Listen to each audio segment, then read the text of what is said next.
I'm talking today with Annabel Jardella, who is a brilliant makeup artist, and thank you so much for coming round. And I wanted to talk to you about camouflage and cover-up makeup, because that's your real speciality, isn't it? Yes, I've always had, I've followed very closely to camouflage for about 30 years now. Okay. And I actually started from when I had a burns accident when I was a teenager. Oh, okay. And so I was kind of, it ignited the interest, and actually that's how I started becoming a makeup artist. Wow. Sort of changed the journey. Okay. But interestingly enough, it was something that back then was very much just linked to a burns unit, was something really for people who'd had very big, trauma burns, disfiguring, strawberry birthmarks. And then the industry started to change. I followed it closely because I always wanted to work for the Red Cross. But because I worked in film, they'd never take me. Okay, what did they think? Well, no, just because I couldn't commit to the bi-monthly clinics. So because I was traveling, and so it was something I always wanted to do. And then as the years went on, I watched the industry sort of change, and then suddenly it started to be more and more tattoos came in, and then obviously with cosmetic surgery, and more people were looking for cover. And interestingly enough, I think when I started working, the internet wasn't really there for sure. And now it's changed so much. But the most interesting thing I think is that the same products are still used, and they, when I first started, had been around sort of post-war. But they must have moved on. No, I mean, they've added more colours. So if you think how fast the cosmetic market moves, and the technology. But cover products seem to have remained in this very kind of niche area. Okay, and I know you are starting to do online consultations for people in this, which surely is brilliant, because you can get a good high quality image of their faces and talk them through things. Totally, and I think it's something I've seen for a very long time, that when people have something they want to cover, they're not most comfortable doing that either in a in a store or even one-to-one. They can find it a little bit intimidating. Okay. And I've seen people before. I remember once in John Lewis seeing, it was dreadful, seeing this lady, and she'd gone up to one of the counters, I think it was either Benefit or, and she went up and she asked this very young girl, "Excuse me, have you got anything to cover? I've got bad varicose vein, and marks on my legs." And the young girl looked at her like, what are you looking for? What do you need?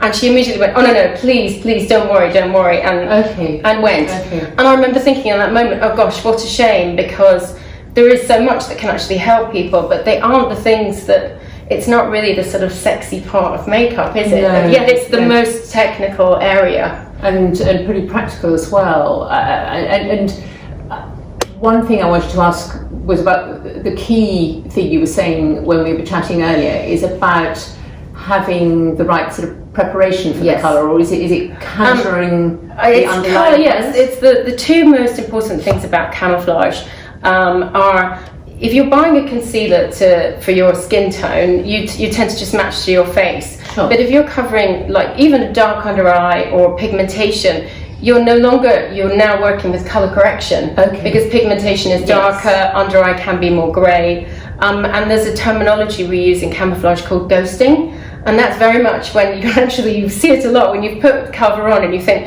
actually that looks worse, that looks darker. So you've got the kind of panda eyes, or and it can get worse if you haven't put enough colour into it. So once we're just most of the time colour correcting, so it's just getting people, so if you see the texture they're using, the kind of colour they're using, immediately you can see where they're going wrong and how to help them tweak it into a working. Wow. And are there certain rules about which colours go with which ones, or does it very much depend on what's presenting? It does depend on exactly what the ailment is, what if you're covering bruising or skin condition or something that's temporary.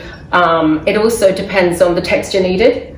So some things like a spot needs a very waxy texture to hold it. Yes. Because it's it slides off. Also with textures, I think it's something that, because I spent 6 years in a lab looking at concealing products, the texture is so important, because if you put something on, you can see immediately, is it staying up? or is it being absorbed into the skin? Oh, okay. So like a lot of your liquid concealers that you'd use on the under eye, often they actually draw into the skin a little bit. Oh, okay, and that's why they vanish. Yeah, and yes, exactly. Well, so sometimes, depending on what your situation, the skin tone and the skin type, you actually can recommend a different concealer you wouldn't expect. Okay. And I think in the counter store, sometimes you don't get that level of understanding and detail. No, I mean, it's not really what they're Well, no. You would think, because it's quite fundamental for anybody who has something they really need to cover up. I mean, it's life-changing, isn't it, if they can...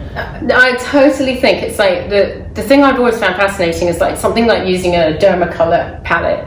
We've used those on film for years, and you can use that to cover a spot through to a hemangioma, and it's a tiny pot of concealer, and it's just technique and texture. Okay, so I have one in my makeup thing. It's just called Tattoo Secret. Oh, I've seen that. Yes, which is, it's such a thick pigment that you need to put a hairdryer on it or blow on it for a few minutes to warm it up. But then because it's waxy, exactly, it will stay. So I find for bruises, because I mean that's very similar to. I think all of those are in the same ilk of a certain sort of texture.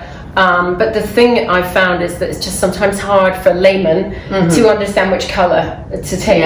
So, for example, with I'm not sure how many shades Tattoo Secret has. I don't think it's that many, which helps. It's 3 and they're fairly fair, and fair to medium. So, but when you've got, like with Veil or with Derma, there's an extensive range of about 50 shades, if not more. And for you to work out which one you might be, it's really technical, because you may not.